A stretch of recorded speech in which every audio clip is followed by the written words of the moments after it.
Hello. Today we're discussing workplace accidents, reporting failures, and employer liabilities under the Labour Act. Let me paint a scenario for you. A machine operator slips on an oil-stained factory floor during a night shift. He injures his back, there is no fracture, there is no visible bleeding. He's told to go home and rest. However, there is no accident report, no medical documentation, no OH review. 3 weeks later, he's still in pain and is unable to return to his full duties, but his pay is stopped. A few days later, his access card is deactivated. From the employer's point of view, the problem is the injury. But from the Labour Act's point of view, the problem was everything that happened after the injury. This is why workplace accidents are not just safety incidents, they are also legal triggers.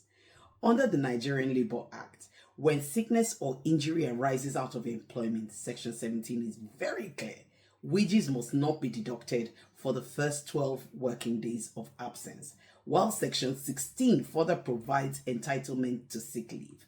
So legally, an accident does not justify pay cuts, silent suspension, or forced absence. It activates worker protection. Yet, many employers respond by avoiding documentation, blaming the worker, or quietly removing them from the system. That response is where the liability actually begins. In Section 11 of the Labour Act, it states that termination, regardless of the reason, must follow proper notice or payment in lieu. There is no accident exception, there is no medical injury shortcut.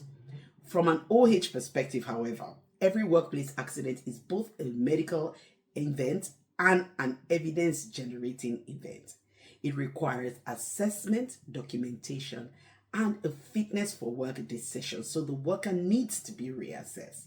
When accidents are not reported, employers lose medical records, they lose legal defense, and they lose control of the narrative.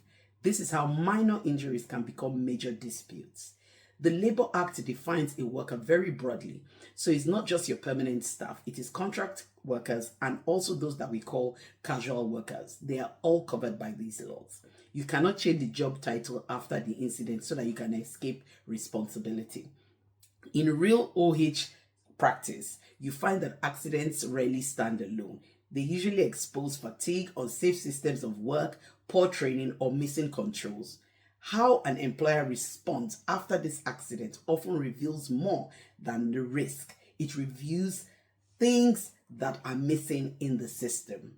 Retaliation after injury, whether through dismissal, intimidation, or wage denial, does not reduce liability. It actually multiplies it. Under the Nigerian labor law, workplace accidents demand reporting, documentation, and lawful process. It's simple and it's clear. From an OH standpoint, accidents test not just the safety systems, but also the employer's competence and what their policies look like in cases like this. So next week, we'll examine our final topic on the labor law, which is discipline queries, fair hearing, and how employers often unlawfully convert safety incidents into misconduct cases. You stay tuned. Take care and bye.